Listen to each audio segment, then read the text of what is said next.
صدق اللہ العظیم وبلغنا رسوله النبی الکریم الامین ونحن على ذلك لمن الشاہدین والشاکرین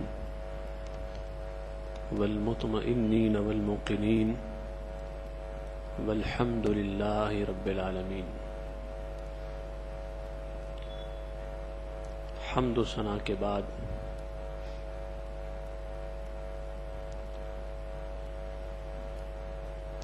حسب سابق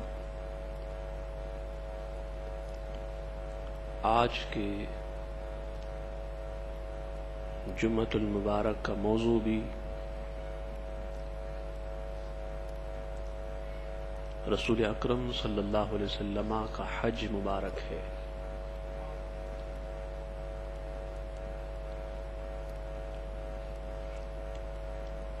9 ذی الحج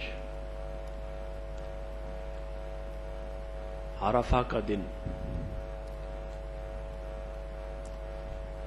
حضور علیہ السلام نے عرفات میں گزارا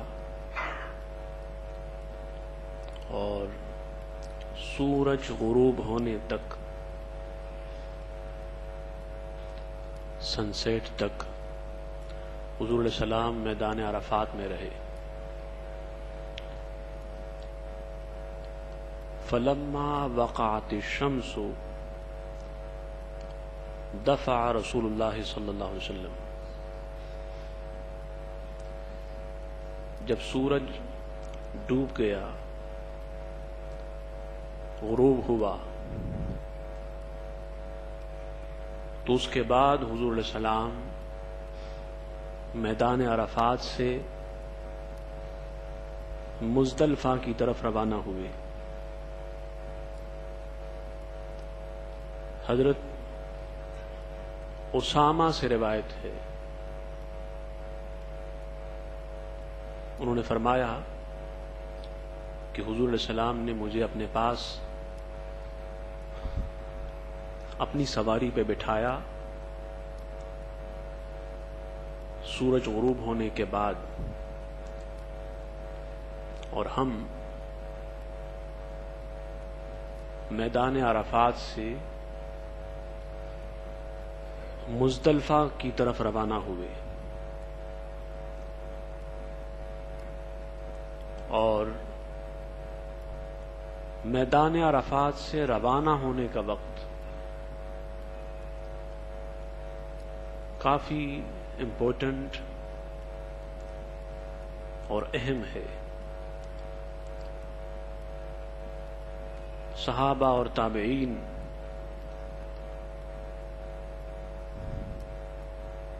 کی روایت ہے کہ کانوا یرون ان الرحمۃ تنزل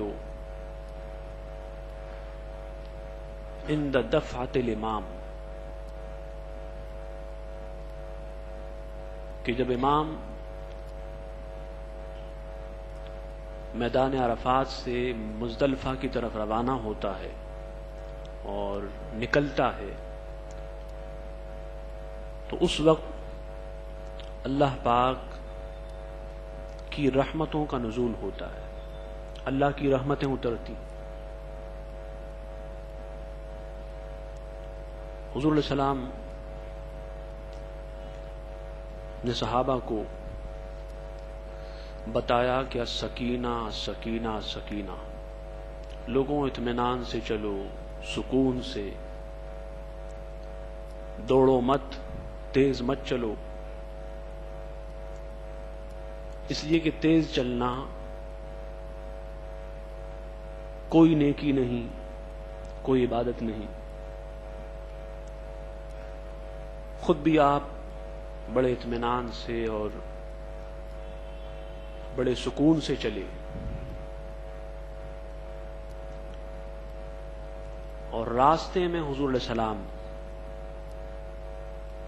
تلبیہ پڑھتے رہے، لبیک پڑھتے رہے۔ لم یزل یلبی حین افاد حتی دخل جمعا، کہ حضور علیہ السلام جب عرفات سے روانہ ہوئے تو اس وقت سے مزدلفہ میں آنے تک اور پھر مزدلفہ کے وقت سے جمرہ عقبہ کی رمی تک حضور علیہ السلام مسلسل لبیک اور تلبیہ پڑھتے چلے گئے. چنانچہ ایک روایت میں ہے کہ لم یزل ولم یزل یلبی حتی رما الجمرۃ العقبہ، کہ حضور علیہ السلام کا تلبیہ اور حضور کا لبیک جمرہ عقبہ کو کنکریاں مارنے تک رہا. تلبیہ پڑھنے کا عمل جمرہ عقبہ کو کنکریاں مارنے تک رہا.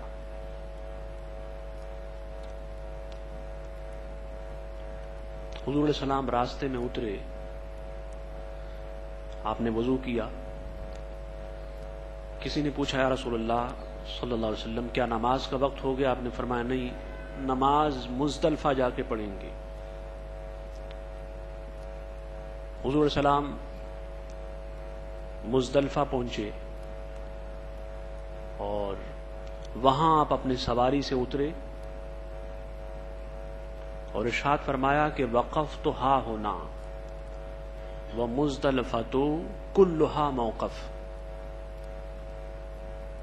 فرمایا لوگوں میں تو مزدلفہ میں یہاں اترا ہوں اور میں نے یہاں وقوف کیا ہے، اور پورا کا پورا مزدلفہ اور اس کا پورا میدان موقف ہے، تم جہاں جگہ مل جائے وہاں ٹھہر جاؤ. سوائے ایک وادی کے جو وادی محسر کے نام سے جانی جاتی ہے، اس کے علاوہ پورا مزدلفہ موقف ہے، حاجی جہاں چاہے وہاں ٹھہر سکتا ہے.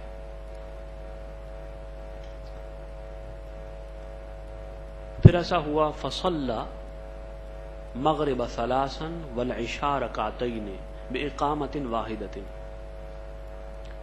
حضور علیہ السلام نے وہاں اپنا وضو مبارک کمپلیٹ کیا اور اس کے بعد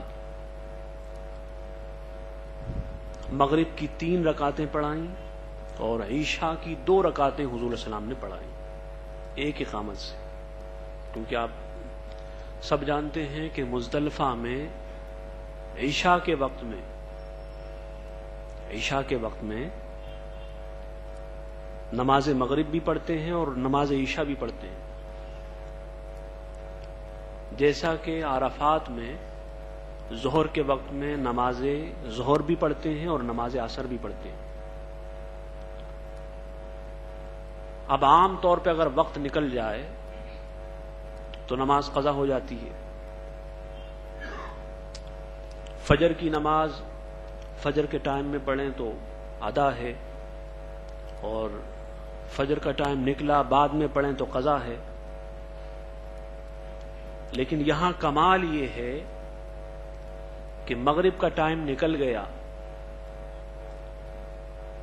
مغرب کی نماز پڑھی جا رہی ہے عشاء کے وقت میں، پھر بھی نماز قضا نہیں ادا ہے. کیوں؟ اس لیے کہ محبوب کی ادا ہے. محبوب اگر مغرب کے وقت میں عشاء کے وقت میں مغرب کی بھی اور عشاء کی بھی پڑھ لے تو جیسے عشاء کی نماز ادا ہے ویسے مغرب کی نماز ادا ہے، قضا نہیں. اور محبوب اگر عصر کی نماز ظہر کے وقت میں پڑھ لیں تو جیسے ظہر کی نماز ظہر کے وقت میں ادا ہوئی، اس طرح عصر کی نماز ظہر کے وقت میں بھی ادا ہوئی. اور آپ کو یہ مسئلہ معلوم ہے اور آپ جانتے ہیں اور جاننا چاہیے کہ مزدلفہ آتے وقت آپ مغرب کی نماز مغرب کے ٹائم میں نہیں پڑھ سکتے. مغرب کی نماز اس وقت پڑھیں گے جب مغرب کا ٹائم ختم ہو اور عشاء کا ٹائم شروع ہو. لیکن وہ نماز یہ ذہن میں بٹھا لیں وہ قضا نماز نہیں ہے. یہ ایک نماز ایسی ہے کہ وقت نکلا پھر بھی نماز قضا نہ ہوئی، ادا ہوئی. اس کے بعد صحیح مسلم کی روایت ہے کہ ثم اضطجع رسول اللہ صلی اللہ علیہ وسلم، پھر حضور علیہ السلام آرام کے لیے لیٹے اور سو گئے۔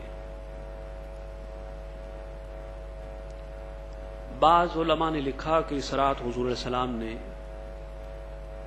رات کو اٹھ کے قیام کیا اور تہجد وغیرہ کی نماز پڑھی،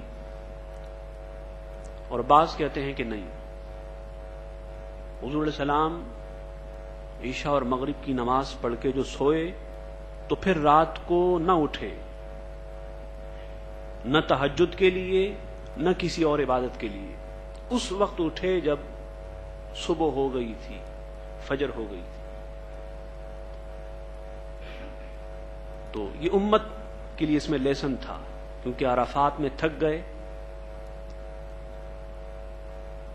تو آج تھوڑا سا آرام کر لیں اور امت کو آرام کا بھی ایک سبق دے دیں کہ میدان عرفات میں تکلیف اٹھانے والوں اور محنت کرنے والوں، آقا نے فرمایا آج کی رات تھوڑا سا سو لو، کہ سونا بھی سنت اور عبادت ہے، کیونکہ صبح پھر آپ کو رمی کرنی ہے، قربانی کرنی ہے، سر مڈوانا ہے، طواف زیارت کرنا ہے، تو آج بھی تھک گئے اور کل بھی تھک جاؤ گے، اس لیے میرے آقا نے اس رات کو اٹھ کر عبادت نہ کی، یہاں تک کہ تہجد کی نماز بھی حضور نے ادا نہ فرمائی، حالانکہ حضور پابندی سے تہجد پڑھا کرتے تھے۔ یہ صرف امت کے لیے ایک شفقت تھی، حضور کا پیار تھا اپنی امت سے اور محبت تھی امت سے، کہ آج اگر میں جاگا اور اٹھ کر عبادت کی تو امت کے لیے سنت ہو جائے گی، اور وہ دیوانے ہیں، وہ تھکے ہوئے ہوں یا آرام سے ہوں، چاہے ان کا بدن چور چور ہو تھکاوٹ سے، لیکن پھر بھی یہ رات مزدلفہ کی اٹھ کی عبادت کریں گے، مزدلفہ کی رات کو اٹھ کر عبادت کریں گے کہ آقا کی سنت، اور عبادت منع نہیں ہے، آپ کر سکتے ہیں، تہجد بھی پڑھ سکتے ہیں، نوافل پڑھ سکتے ہیں، تلاوت کر سکتے ہیں، لیکن آپ تھوڑا سا آرام بھی کر لیں کہ کل بہت کام ہوگا۔ اس میں کچھ بوڑھے لوگ تھے، کچھ عورتیں تھیں، کچھ کمزور لوگ تھے، تو حضور علیہ السلام نے رات کو ان کو بھیجا کہ آپ رات کو منا چلے جائیں، اور خود صبح ہوئی، حضور علیہ السلام نے فجر کی نماز صحابہ کو پڑھائی، اذان ہوئی، اقامت ہوئی، اور نماز فجر کے بعد حضور علیہ السلام اللہ تعالیٰ کی تسبیح میں، ذکر میں لگ گئے۔ ان رسول اللہ صلی اللہ علیہ وسلم افاد من المزدلفہ قبل طلوع الشمس، حاجیوں کو بھی یہی حکم ہے اور یہی حضور علیہ السلام کی سنت ہے کہ سن رائز سے پہلے وہ مزدلفہ سے منا کے لیے روانہ ہو جائے۔ چنانچہ حضور علیہ السلام سورج کے طلوع ہونے سے پہلے، سن رائز سے کچھ پہلے، مزدلفہ سے منا کی طرف روانہ ہو گئے، اور منا کی طرف جاتے ہوئے منا اور مزدلفہ کے راستے میں ایک جگہ اپنے صحابہ کو فرمایا کہ یہاں سے کنکریاں اٹھا لو، انہوں نے کنکریاں اٹھا لی، اور اس موقع پہ حضور علیہ السلام نے فرمایا تھا کہ خذوا عنی مناسککم، کہ صحابہ مجھ سے حج کا طریقہ سیکھ لو، لعلی لا اراکم بعد عامی ھذا، شاید اس سال کے بعد پھر تم مجھے نہ دیکھ سکو۔ حضور نے اپنے وصال کی خبر دے دی۔ چنانچہ حضور علیہ السلام کے اس حج کے 80 دن 80 ڈیز بعد حضور علیہ السلام کا وصال ہو گیا تھا، 80 دن بعد حضور کا وصال ہو گیا تھا۔ پھر روانہ ہوئے منا کی طرف، اور منا جا کر سب سے پہلے کام جو حضور علیہ السلام نے کیا وہ رمی کا تھا، جمرہ عقبہ کو رمی کرنا. یہاں یہ مسئلہ ذہن میں بٹھا لیں کہ سن رائز سے پہلے رمی نہیں کر سکتے، اور سن رائز کے بعد زوال سے پہلے تک اس درمیان رمی کرنا یہ سنت ہے. پھر سن رائز سے سن سیٹ تک، زوال کے بعد سے سن سیٹ تک، غروب تک، یہ جو وقت ہے یہ مباح ہے، مطلب منی اس میں رمی کر سکتے ہیں. اور رات کو بھی رمی کر سکتے ہیں، لیکن رات کو رمی کرنا مکروہ ہے. جیسے ہم نے واجبات حج میں بیان کیا اپنے درس میں کہ رمی کرنا واجب ہے، تو کسی شخص نے اگر پہلے دن کی رمی نہ کی، جمرہ عقبہ کی رمی ہوگی صرف، تو اس پہ دم ہوگا، اور بعد والے دونوں دنوں کی رمی نہ کی پھر بھی دم ہوگا. لیکن اگر کسی ایک دو شیطان کی رمی نہیں کی، اس کو نہیں مارا دوسرے تیسرے دن میں، تو دم نہیں، پھر صدقہ ہوگا. تو حضور علیہ السلام نے پہلے دن زوال سے پہلے رمی کی، اور دوسرے دن اور تیسرے دن زوال کے بعد رمی کی. دوسرے اور تیسرے دن اگر کوئی زوال سے پہلے رمی کر لے گا اور پھر اس کو ریپلیس کر لے زوال کے بعد تو ٹھیک ہے، ورنہ دم ہوگا. تو دوسرے اور تیسرے دن جو رمی ہوگی، کنکریاں مارنا، یہ زوال کے بعد ہوگی. حدیث پاک میں بھی ہے حضور علیہ السلام نے پہلے دن جو کنکریاں ماری وہ زوال سے پہلے، اور دوسرے اور تیسرے دن کو جو ماری تو وہ زوال کے بعد. کنکریاں مارنے کے بعد ثم انصرف الى المنحر، حضور علیہ السلام قربان گاہ کی طرف چلے جہاں قربانی ہو رہی تھی. اور یہ جو آج کل مسجد خیف ہے منا میں، حضور علیہ السلام کی قربانی کی جگہ یہاں پہ تھی، اور حضور علیہ السلام کی قربانی کی جگہ آج کل مسجد خیف میں آ گئی ہے. جہاں حضور علیہ السلام قربانی فرماتے تھے وہ حصہ مسجد خیف میں آج کل شامل ہو گیا. صحیح مسلم میں ہے کہ نحر رسول اللہ صلی اللہ علیہ وسلم 63 بدنة بیدہ الکریمہ، کہ حضور علیہ السلام نے 63 کیملز، 63 اونٹ اپنے مبارک ہاتھوں سے خود ذبح کی. اور عالم یہ تھا کہ 5 اونٹ آگے کیے جاتے، اور اس اونٹوں میں سے ہر ایک یہ چاہتا کہ حضور علیہ السلام پہلے اس کو ذبح کریں.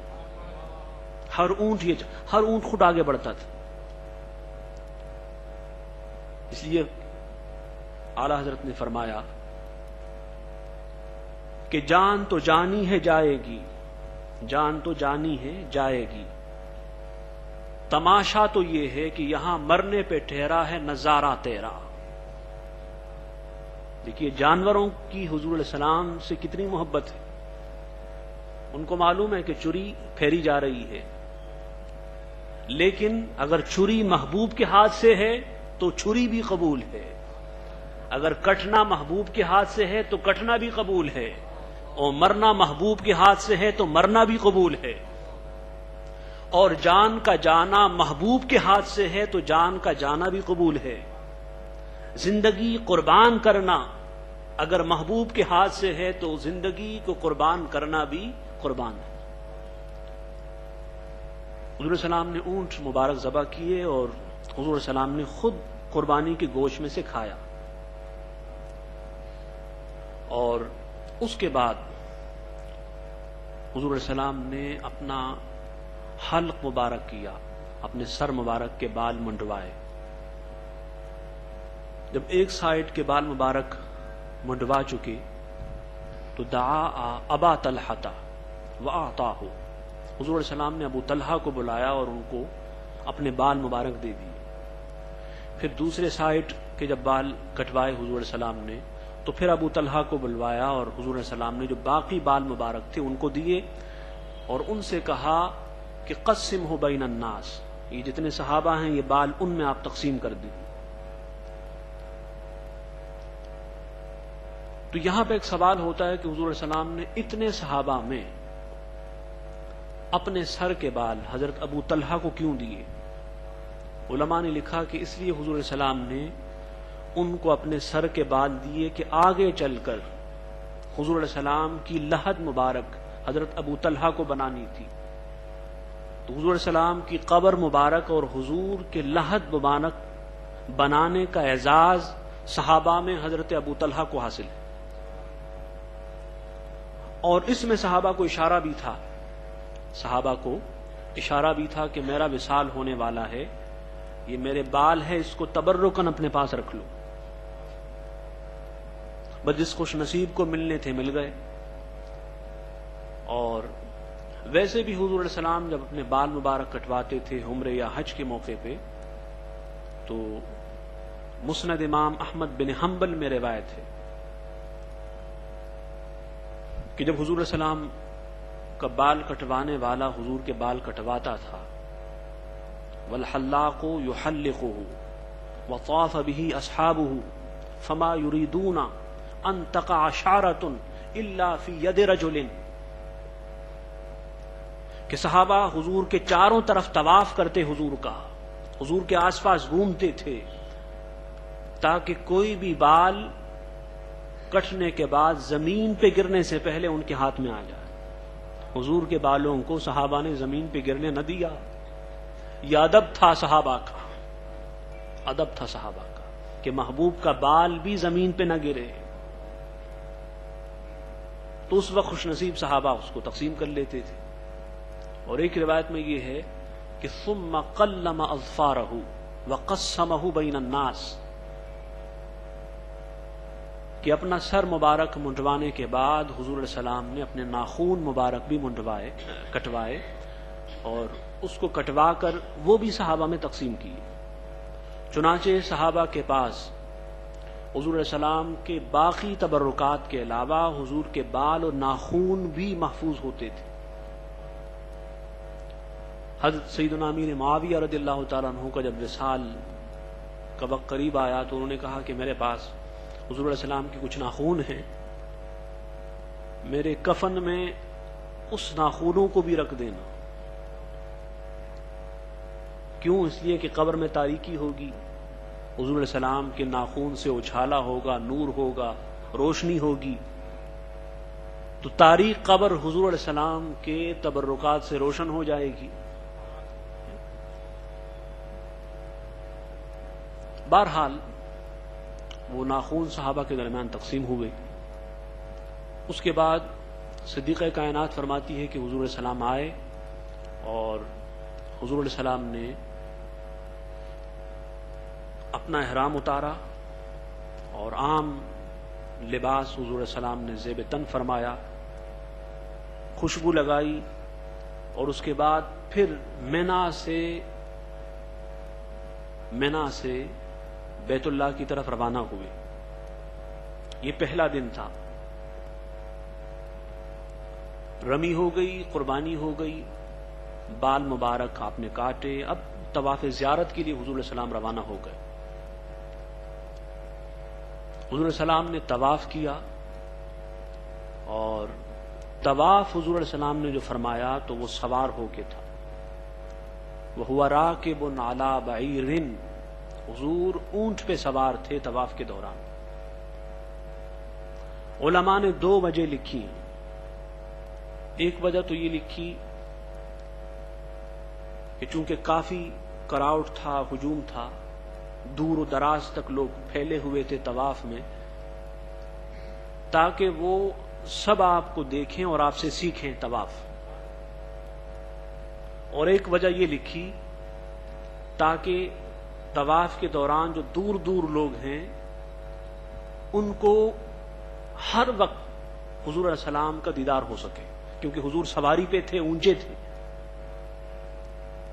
تو ہر وقت ان کی نگاہ میں جلوہ محبوب ہو، اس لیے حضور علیہ السلام نے اونٹ پر سوار ہو کے طواف کیا. اور مسئلہ بھی اس سے ثابت ہوتا ہے کہ اگر کوئی عذر ہو، بیماری ہو اور آدمی پیدل طواف نہ کر سکے تو وہ سوار ہو کے طواف کر سکتا ہے. طواف کر لینے کے بعد حضور علیہ السلام پھر منا تشریف لے گئے. وصلی الظہر بمنا، اور ظہر کی نماز حضور علیہ السلام نے جا کے منا میں ادا کی. ظہر کی نماز جا کر حضور علیہ السلام نے منا میں ادا کی. اور اس طرح حضور علیہ السلام کا حج مبارک مکمل ہو گیا. اس کا بقیہ حصہ انشاءاللہ تعالی آئندہ جمعے کو بیان ہوگا. وما علینا الا البلاغ.